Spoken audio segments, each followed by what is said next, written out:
शिवसेना प्रमुख बाळासाहेब ठाकरे यांच्या स्मारकाला महापौर निवासस्थानी जागा देण्याचा प्रस्ताव महापालिकेच्या सर्वसाधारण सभागृहात मंजूर झालाय। यापूर्वी सुधार समितीने आचारसंहितेच्या आधी मंजुरी दिली होती। कोणत्याही चर्चेविना हा प्रस्ताव मंजूर झालाय।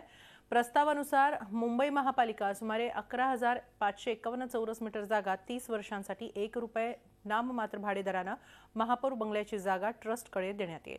मात्र आता नव्या महापौरांना कोणता बंगला देण्यात येईल यावर कोणताही ठोस निर्णय झालेला नाही। सध्या भायखळ्यातील राणीबागेतील अतिरिक्त आयुक्तांचा बंगला आणि पेडर रोडवरील आयुक्तांचा बंगला हा नव्या महापौरांना देण्यात येऊ शकेल अशी चर्चा आहे। दरम्यान मातोश्रीमध्ये स्मारक करावं ही भूमिका काँग्रेसची असल्याचं विरोधी पक्षनेते राधाकृष्ण विखे पाटील यांनी म्हटलंय।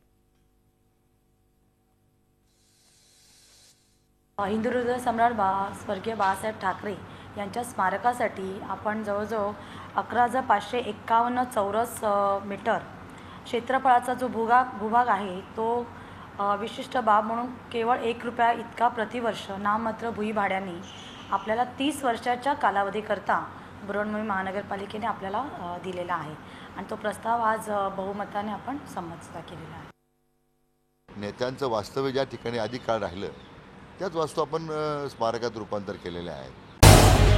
झी 24 तास रहा एक पाऊल पुढे।